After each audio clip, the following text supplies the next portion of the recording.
First ever factory outlet Mukunda jewelleries Kukatpally, Khammam, Kothapet, Somajiguda, Hanamkonda and Suchitra. అందరికీ నమస్కారం. నా పేరు మాధురి. మీరు చూస్తున్నది సుమన్ టీవీ నెట్వర్క్. ఈరోజు మనతో పాటు ఉన్నారు మోటివేషనల్ స్పీకర్ ఉషా కస్తూరి గారు. నమస్కారం అమ్మా.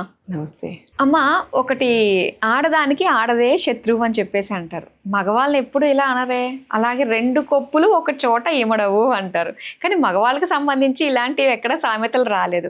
ఆడవాళ్ళకే ఎందుకు అంటారు? అంటే ఒక ఆడదానికి శత్రువు ఎందుకు అవుతుంది? అసలు స్త్రీ ఎలా ఉండాలి, ఎలా ఉండకూడదు అన్న విషయాలు తెలుసుకోవాలమ్మా. చాలా మంది ఆడవాళ్ళు తిడతారేమో మన ఇప్పుడు. ఫస్ట్ ఆడవాళ్ళు ఎలా ఉండకూడదు అన్నది. శత్రువు అంటే అది జెలస్ పాయింట్ ఆఫ్ వ్యూలో ఒక లేడీ ఇంకొక లేడీకి శత్రుత్వం వచ్చేస్తుంది. ఎలా అంటే ఇంటికి వచ్చిన కోడలు, ఇంట్లో ఉన్న కూతురు, ఈ కంపారిజన్కి ఆ మధ్యలో ఉండేది ఒక అత్తగారు, అమ్మ కదా. అవును. ఇప్పుడు ఇక్కడ ఎవరిని తేడాగా చూసినా ఈవిడ ఇద్దరికీ శత్రువు అయిపోతుంది. ఇప్పుడు ఆడదానికి ఆడదే శత్రువు అయిపోయింది. ఎందుకంటే మగవాళ్ళ పరిస్థితి వేరు. వాళ్ళు అసలు బయటపడరు. మనసులో వాళ్ళు ఏమనుకుంటున్నారో ఎవరి గురించి వాళ్ళు తొందరగా బయట రావు. వాళ్ళ విషయాలు ఇవేంటంటే గబుకుని బయటకు వచ్చేస్తాయి. అలాగే ఇంట్లో విషయాలు తొందరగా తెలిసిన వాళ్ళతోనో చుట్టాలతోనో చూసావా మా అమ్మాయి ఇలా చేసిందనో లేకపోతే మా కోడలు ఇలా చేసిందో చెప్పుకునేది కూడా లేడీసే. జెంట్స్ తొందరపడి మనసులో దాచుకుని బయటకి రారు. వాళ్ళు ఇంటి విషయాలన్నీ ఆడవాళ్ళ నోటి ద్వారానే వస్తాయి, బయటకు వచ్చేస్తూ ఉంటాయి. అందుకని అది ఒక పాయింట్ ఇక్కడ. అంటే అందరూ కాకపోయినా మ్యాక్సిమం ఇప్పుడు ఈరోజు సమస్య ఉంది కాబట్టి మాట్లాడుకోవాల్సి వచ్చింది. అసలు ఆడవాళ్ళకి ఉండకూడని లక్షణాలు ఏంటి? ఉండకూడని లక్షణాలు ఉంటాయి చూడండి. మెయిన్ థింగ్ నా ఉద్దేశంలో గద్దరతనం. ఒక గద్దరతనం ఉంటుంది చూడు. నా మాటే చెల్లాలి, నేను చెప్పిందే చెయ్యాలి అన్నది ఒక చిన్న వయసు నుంచి అలవాటు అయిపోతుంది. చిన్న వయసు నుంచే ఉంటుందంటారు. గద్దరతనం చిన్నది లేకుండా సడన్గా పైకి పెద్దవాళ్ళు అయ్యాక రాదు కదా. ఇప్పుడు ఏదైనా కొన్ని క్వాలిటీస్ చిన్నప్పటి నుంచి చాలా తక్కువ క్వాలిటీస్ పెద్దవాళ్ళు అయిన తర్వాత సడన్గా వస్తాయి. అది ఫేస్ చేసిన ప్రెషర్ కానీ లేకపోతే వాళ్ళకు కొన్ని ఛాలెంజెస్ ఉంటాయి. వాటి వల్ల వాళ్ళల్లో కొన్ని టైమ్స్లో కొన్ని విషయాలు డైవర్ట్ అవ్వచ్చు. కానీ బేసిక్ క్వాలిటీస్ అంటే కొంత ఓర్పు సహనంతో భరించడం ఇలాంటివన్నీ కూడా ఆ చిన్నప్పటి నుంచి ఉంటుంది. దేనికైనా బర్స్ట్ అయిపోతారు ఒకసారి చూడు. అంటే భరించి బర్స్ట్ అవటంలో తప్పలేదు. కానీ ప్రతిదానికి నా మాట నెగ్గాలి అని ఒకటి ఉంటుంది చూడ. ఇప్పుడు చాలామంది ఇళ్లలో చూస్తూ ఉంటాము, అమ్మాయి పేచి పెడితే అబ్బాయిని కాంప్రమైజ్ చేసేస్తారు. ఆ అబ్బాయికి కోపం వచ్చేస్తుంది. ఎప్పుడు దాన్నే అదే ఆ అమ్మాయికే ప్రయారిటీ ఇస్తున్నారు అన్న ఒక ఇది ఉంటుంది. అలాగే ఈ అమ్మాయికి నా మాట చెల్లుతుంది, ఇంకా దాంతో డౌట్ లేదు అన్న ఒక అహంకారం కూడా వచ్చేస్తుంది. అదే కనుక కంటిన్యూ అవుతుంది. అంటే ఏంటి, ఎక్కడ ఏ విషయంలోనూ తన ఫ్యామిలీ విషయంలో అంటే పెరిగేటప్పుడు అమ్మ నాన్న దీంట్లో మొదలైన కాంప్రమైజ్ అవ్వాలి అనే ఒక క్వాలిటీ లేనప్పుడు పెళ్లి చేసుకునే జాగానే ఎలా వస్తుంది? ఇప్పుడు ఇక్కడ ఉన్న స్తోమతని బట్టి అడ్జస్ట్ చేసుకోవటము, సిచ్యువేషన్ని బట్టి మైండ్ సెట్ని మార్చుకోవటం అన్నది చాలా ఇంపార్టెంట్ ఎవరికైనా. అది ఆడవాళ్ళు కానీ మగవాళ్ళు కానీ. ఆ అలవాటే లేకుండా, ఆ పద్ధతే లేకుండా, దానికి అసలు అలవాటు పడకుండా, దాన్ని బుర్రకు ఎక్కించుకోకుండా అలాగే పెద్దవాళ్ళు అయిపోయారు అనుకో, మరి వాళ్ళలో గద్దెరతనమే కదా పెరుగుతుంది. ఎందుకంటే నేను చెప్పిందే నడవాలి, నేను చేసిందే అదే నా మాటే శాసనం అన్న టైప్లో వెళ్ళిపోతూ ఉంటారు కదా. మరి అప్పుడు సమస్యలు భయంకరంగానే వస్తాయి. మరి ఇది ఉండకూడని లక్షణమే కదా in general. Okay, no doubt. ఇప్పుడు ఈ రోజుల్లో ఇప్పుడు ప్రజెంట్ సిచ్యువేషన్లో ఆడవాళ్ళు టోటల్ ఫ్యామిలీ రెస్పాన్సిబిలిటీ తీసుకునే అమ్మాయిలు చాలామంది ఉన్నారు.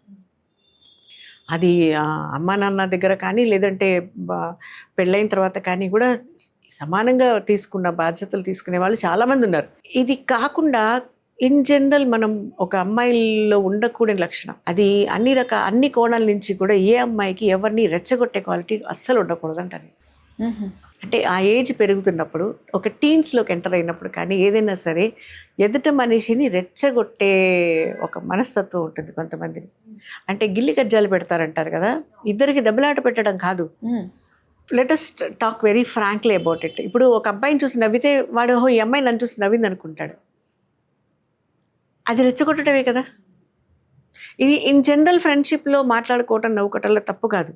కానీ కొన్ని యాంగిల్స్లో ఇప్పుడు మాట్లాడుకోలేని విషయాలు కూడా ఉన్నాయి.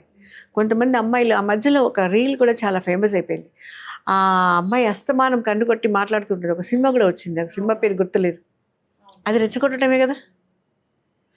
మేబీ వాళ్ళు అలా రీల్ చేస్తే కొన్ని రోజుల్లో ఫేమస్ అవ్వచ్చేమో, తర్వాత పరిస్థితి ఏంటి? అంటే ఇప్పుడు వాళ్ళు రోడ్డు మీద ఎవరిని చూసినా వాళ్ళు నన్ను చూసి కన్ను కొడుతుంది అనుకుంటారు కదా. ఇప్పుడు ఫ్రెండ్లీగా ఉండటం తప్పు కాదు, అమ్మాయిలు అబ్బాయిలు ఫ్రెండ్లీగా ఉండటం తప్పు కాదు. అలా అని అతి విచ్చలవిడితనం మంచిది కాదు కదా. ఇప్పుడు కొన్ని అందరితోటి సోషల్గా మూవ్ అవటం సోషలిజం అంటారు. బిహేవ్ చేయటంలో తప్పు లేదు, కానీ తన బిహేవియర్ తనకి డ్యామేజ్ అవునంత వరకు మంచిదే కదా. ఇప్పుడు కొన్ని అలవాట్లు ఉంటాయి, అఫ్కోర్స్ ఈ అలవాట్లు అబ్బాయిలు కూడా ఉండకూడదు. అంటే ఇప్పుడు కొన్ని అనవసరమైన అలవాట్లు ఉంటాయి, చెడు అలవాట్లు అంటాం మనం. ఇప్పుడు స్మోక్ చేయటం, ఈక్వల్ రైట్స్ అన్న పాయింట్ ఆఫ్ వ్యూలో అన్న పేరు పెట్టుకొని, లేదంటే స్త్రీ స్వాతంత్రం అన్న పేరు పెట్టుకొని, అలాగే ఆడది అర్ధరాత్రి రోడ్డు మీద తిరిగినప్పుడే స్వాతంత్రం వచ్చింది, అర్ధరాత్రి తిరగాల్సిన అవసరం ఏంటి అసలు? ఎందుకు తిరగటం అర్ధరాత్రి? ఎమర్జెన్సీ కండిషన్లో తిరగటం వేరు, ఊరికనే అర్ధరాత్రి రోడ్ల మీద తిరగటం సేఫా? కాదు. ఆరోగ్యానికి కూడా మంచిది కాదే. ముందు సేఫ్టీ విషయం కాదు, ముందు ఆరోగ్యానికి మంచిది కాదు కదా. నాకు నేనుగా ఒక డ్యామేజ్లో పడిపోతాను అన్న ధోరణిలో ఉంటే అది అది అలాంటి ఒక అలవాటు తప్పే కదా. అమ్మాయిలు కూడా పబ్లిక్ వెళ్ళి తాగుతున్నారు అంటారు, అది కొన్ని డేస్ కూడా పబ్స్ ఫిక్స్ చేసాయి, కొన్ని డేస్ అమ్మాయిల కోసమని. అది దేనికి అంట నేను. ఇప్పుడు మగవాళ్ళు తాగితేనే సంసారం నాశనం అయిపోతుంది అంటే ఇప్పుడు ఆడది కూడా తాగితే పరిస్థితి ఏంటి ఆలోచించు. అంటే ఈక్వల్ రైట్స్ అంటున్నారు కదా, తాగి తందనాలు తొక్కడానికి, అడ్డగోలుగా రోడ్డు మీద పౌరం పొగుతాలని చేయడానికే. ఈక్వల్ రైట్స్ దేనికి ఉండాలి? చదువులో ఉండు, డెవలప్మెంట్లో ఉండు, దేశానికి అభివృద్ధి చెందడానికి ఉండు, ఫైటర్ ఫ్లైట్స్కి పైలట్గా ఉండటానికి యుద్ధం చేయి. ఇలాంటి వాటి అన్నింటిలో ఈక్వల్ రైట్స్ అడగటంలో తప్పులేదు.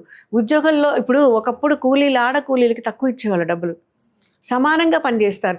అసలు ఆడవ కూలీలు ఆ మగవాళ్ళ కన్నా ఎక్కువ పనిచేస్తారట, ఎక్కువ అమౌంట్ ఆఫ్ వర్క్ చేయగలుగుతారు వాళ్ళు. కానీ వాళ్ళకి కూలీ ఒకప్పుడు చాలా తక్కువ వచ్చేది, ఇప్పుడు రూల్ పెట్టి ఈక్వల్గా ఇస్తున్నారు. అది హక్కు కోసం పోరాటం అంటే.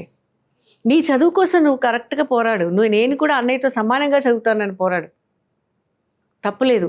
నేను కూడా కరెక్ట్గా నేను కూడా ఉద్యోగం చేస్తానని చెప్పు. కానీ కొన్ని ప్రకృతి పరంగా ఇచ్చిన కొన్ని సెక్యూరిటీస్లో మనం ఉండాల్సిన అవసరం చాలా ఉంది కదా. అవును. ఇప్పుడు ఆ ఇంట్లో ఆ అబ్బాయి ఒక సోన్సో అబ్బాయి తాగి తందనాలతోకి నాశనం అయిపోయాడు, అది ఈక్వల్ రైటా? నువ్వు కూడా వాడి దారిలోకి వెళ్తే సమాన హక్కులు అంటే అదే. ఇప్పుడు సమాన హక్కులు అంటే వేసుకునే బట్టలును, తాగుడు, బ్రాండ్లు, పబ్బులు, ఫ్రెండ్స్, అదేంటి ఇక్కడ షికార్లకు వెళ్ళటం కాదు కదా. సమాన హక్కు బాధ్యత తీసుకోవటంలో ఇప్పుడు ప్రతి హక్కుకి పక్కన బాధ్యత కూడా ఉంటుంది. ఆ విషయం మర్చిపోయి హక్కుల గురించి పోరాడతారు, బాధ్యతలు మర్చిపోతున్నారు కదా. ఇప్పుడు ఒక హక్కు గురించి మనం అడిగినప్పుడు హక్కుకి పక్కనే బాధ్యత ఉంటుంది. బాధ్యత వదిలేసి హక్కుని అడిగే హక్కు ఎవరికీ లేదు. కరెక్ట్ కదా. ఇప్పుడు నేను ఉద్యోగం చేస్తాను అని ఒక ఆడది చెప్పడంలో తప్పులేదు, కానీ ఒక స్త్రీగా నీ బాధ్యతని మర్చిపోయి నేను ఉద్యోగానికి వెళ్తాను అంటే ఇంట్లో చిన్నపిల్లల సంగతి పరిస్థితి ఏంటి? ఓకే, నేను సరే నువ్వు వెళ్ళిపో ఉద్యోగానికి, నేను పిల్లల్ని చూసుకుంటానని ఒకవేళ మొగుడు అన్నాడే అనుకో, రేపు తనే వాళ్ళ అమ్మ వాళ్ళ ఇంట్లో వాళ్ళు ఏమంటారు? మా అమ్మాయి ఉద్యోగం చేస్తుంటే తిని కూర్చున్నాడు ఇంట్లో అంటారు కదా. అవును. ఇప్పుడు తను ఉద్యోగం చేయాలి, తప్పు, అవసరానికి ఆర్థికంగా ఈక్వల్ రెస్పాన్సిబిలిటీ తీసుకునే వాళ్ళు చాలామంది ఉన్నారు, కానీ దాంతో సమానంగా. అయితే ఏంటంటే ఇప్పుడు నో డౌట్ ఇప్పుడు మనం అబ్బాయిల్ని ఎక్కువ తప్పు పట్టడానికి లేదు, పాపం సమానంగా వాళ్ళ ఇంటి పని కూడా బాధ్యత తీసుకున్నారు. ఒకప్పుడు అది తీసుకునే వాళ్ళు ఎవరూ లేరు. ఇప్పుడు ప్రజెంట్ జనరేషన్ అయితే చాలా హ్యాపీగా, నేనైతే ఐమ్ వెరీ హ్యాపీ. అబ్బా ఎంత హాయిగా వాళ్ళు కూడా అన్ని ఆడ పని మగ పని అంటారు, అసలు లేనే లేదు, అన్ని పనులు అందరూ చేస్తున్నారు కదా. సో ఆ విషయాల్లో మనం ఇప్పుడు మెచ్చుకోవాల్సిందే. ఇంత స్వేచ్ఛ, స్వాతంత్రం, సమాన హక్కులు ఉన్నాయి. ఎప్పుడు హక్కుని దుర్వినియోగం చేసే హక్కు ఏ స్త్రీకి లేదు, ఎవరికీ లేదు కదా. ఇప్పుడు హక్కు అని వచ్చింది కాబట్టి దాన్ని మిస్లీడ్ చేయకూడదు కదా. నువ్వు ఒకటి మిస్లీడ్ చేస్తుంటే దాని పక్కన నువ్వు అవుతూ నీతో డిపెండ్ అయిన వాళ్ళు, నీ పక్కన ఉన్న వాళ్ళు కూడా నాశనం అయిపోయే అవకాశం ఉంది కదా అక్కడ. పర్లేదు లేరా అన్ని ఇంకొకళ్ళని కూడా పబ్బుకి తీసుకెళ్తున్నావు అనుకో, ఏంటి ఏమవుతుంది ఆడవాళ్ళు నీకు తెలీదా, అందరూ తాగుతారు, ఇప్పుడు అదంతా ఏం సంబంధం లేదు అని తీసుకువెళ్ళిపోయే ఫ్రెండ్స్ కూడా ఉంటారు. అవును కదా. ఎవరికైనా మంచి చెప్పడానికి తొందరగా మనస్కరించదు కదా. అవును. వాళ్ళు వెళ్ళే దారిలో తీసుకెళ్ళిపోవడానికి అంటే ఒక చెడు పని, మేబీ దట్ ఈస్ మెంటల్, దాన్ని ఏమంటారు, హ్యాపీనెస్. వాళ్ళు మైండ్ థ్రిల్, అబ్బా ఎంత బాగుందో, మంచి పని చేస్తున్నాం అని అనుకుంటారేమో. ఆ కంటిన్యూ చేసేటప్పుడు వాళ్ళ పరిస్థితి ఏంటి అంటే వీటితో పాటు వాళ్ళు కూడా చెడిపోతున్నారు. అందుకే అన్నారు కదా, చెడపోకుండా చెడదు అనేసి. కానీ వాళ్ళు ఎవరితో ఫ్రెండ్షిప్ చేస్తున్నారో అది కూడా చాలా ఇంపార్టెంట్. చాలా ఇంపార్టెంట్. ఒక అమ్మాయి బయటకు వచ్చినా, అబ్బాయి బయటకు వచ్చినా కూడా వీళ్ళ పెంపకం సరిగ్గా లేదు, అందుకే వీళ్ళు ఇలా తయారయ్యారు. వెంటనే ఎందుకంటే కన్నందుకు వాళ్ళ పేరెంట్స్ని అంటారు అన్నమాట. ఇప్పుడు పిల్లలు ఎప్పుడు కూడా ఇంట్లో ఉన్నంత వరకు బిహేవియర్ వేరే ఉంటుంది. గడప దాటి బయటికి వెళ్ళాక వాళ్ళ బిహేవియర్ని ఎవరు ఎస్టిమేట్ చేయలేరు.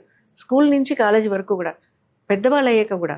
అంటే ఇప్పుడు చిన్నపిల్లలు అయిన తర్వాత బయటికి వెళ్ళిపోయిన తర్వాత వెనకాల అనే అమ్మ ఎందుకు చేసావని అడిగే నాన్న ఇద్దరు వెనకాల ఉండరు. సో వాళ్ళని వాళ్ళే కంట్రోల్ చేసుకోవాలి. స్కూల్ లెవెల్లో ఉన్నప్పుడు వాళ్ళని వాళ్ళే కంట్రోల్ చేసుకోవాలంటే వాళ్ళ కంట్రోల్ వాళ్ళకు ఉండేలాగా మొదల నుంచి వాళ్ళకి అది నేర్పించాల్సిన బాధ్యత పేరెంట్స్ది. ఇది నేర్పించలేదనుకో బయటకు వెళ్ళి అమ్మాయి అడిగే అమ్మా నాన్న లేరు కాబట్టి మన ఇష్టం అనుకుంటాడు పిల్లలు. అది అమ్మాయి అయినా కానీ అబ్బాయి అయినా కానీ ఎక్కలేని ఫ్రీడమ్ వచ్చే అని ఫీల్ అవుతారు వాళ్ళు. వచ్చేసింది, we are free, we can do anything అన్న ఒక థాట్లో ఉంటారు వాళ్ళు. ఇప్పుడు ఈ బాధ్యత అమ్మా నాన్న మొదలు నుంచి చేయాలి. ఇది చేయకూడదు, ఇది తప్పు నాన్న. తప్పు అన్నప్పుడు ఎందుకు తప్పో చెప్పేసేయండి వాళ్ళకి, క్లియర్గా మాట్లాడేసేయండి. ఇప్పుడు రోజు బయట ఫుడ్ తినాలని అడుగుతున్నారు పిల్లలు. దానివల్ల ఎన్ని ప్రాబ్లమ్స్ వస్తాయి, ఆ తర్వాత ఆరోగ్యం చెడిపోతే పరిస్థితి ఏంటి, ఇవన్నీ నేర్పించండి. ఓకే అమ్మ, అయితే ఈ టాపిక్ గురించి మనకి ఇంకా ఈ ఉండకూడని లక్షణాలు స్త్రీలో ఇంకా ఏమేమి ఉన్నాయి అని ఇంకా చాలా ఉన్నాయంటారా తెలుసుకోవడానికి? అవును, ఇప్పుడు స్త్రీ అంటే ఇప్పుడు అంటే ఆడపిల్ల నుంచి మొదలవుతుంటే ముందు చెప్పాం కదా గద్దరతనం ఉండకూడదు కదా. అలాగే డ్రెస్సింగ్ సెన్స్ చాలా ఇంపార్టెంట్.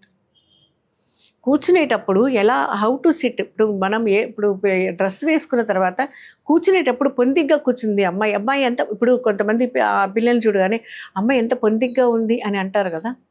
ఆ పొందికతనం ఎందులో ఉంది? వేసుకున్న డ్రెస్లో ఉంటుంది కదా. వేసుకున్న డ్రెస్సు, నడిచే నడక, హావభావాలు, బాడీ లాంగ్వేజ్ కూడా చాలా ఇంపార్టెంట్. పొందిక బాడీ లాంగ్వేజ్లో కూడా ఉంటుంది. ఇంటికి వచ్చిన వాళ్ళకి ఎంత సంస్కారంగా రిసీవ్ చేసుకోవటం, అది చిన్నపిల్లల నుంచి అలవాటైతేనే కదా.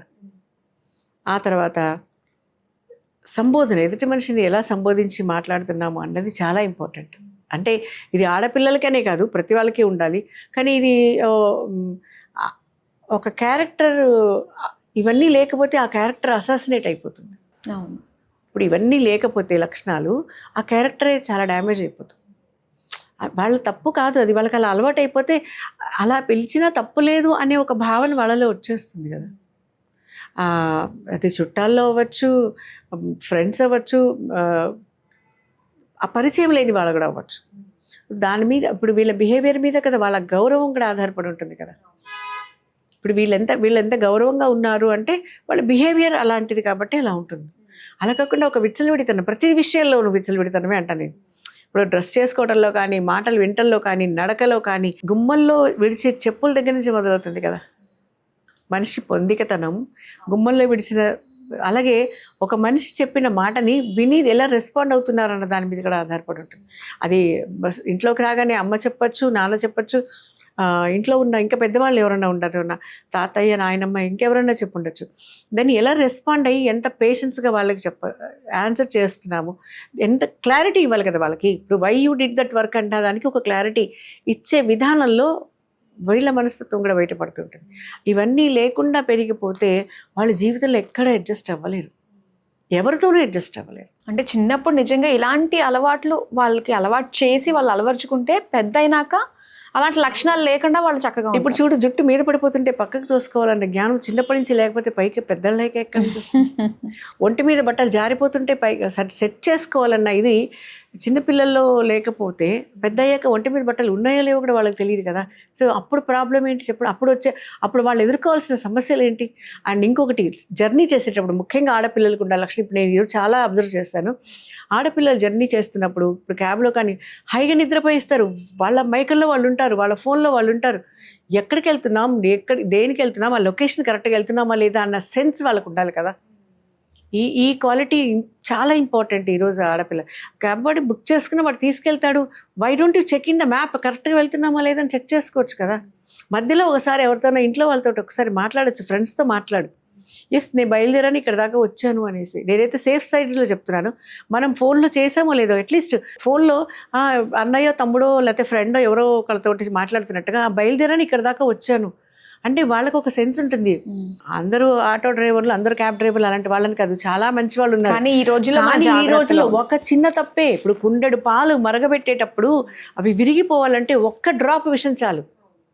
కుండెడు పాలు అమృతంతో సమానమే, కానీ అందులో పడింది ఒక్క ఉప్పు రాయో లేకపోతే ఒక్క విషపు చుక్కే కదా, మొత్తం పాలన్నీ పాడైపోతుంటాయి. ఒక్క ఇన్సిడెంట్, ఒక్క డ్యామేజ్ ఎంత సొసైటీని ఒక వణుకు వణికిస్తుంది కదా. ఇప్పుడు మనం ఎన్నో ఇన్సిడెంట్స్ చూసాం. అవును. అది అందుకని ఎవరి జాగ్రత్తల వాళ్ళు ఎక్కడో అయింది అనొద్దు, అన్ని మన చుట్టూందని జరిగాయి. ఈ విషయాన్ని గుర్తుపెట్టుకోమంటున్నాను నేను, ఆడపిల్లలు ముఖ్యంగా. ఓకే అమ్మా, చాలా బాగా చెప్పారు.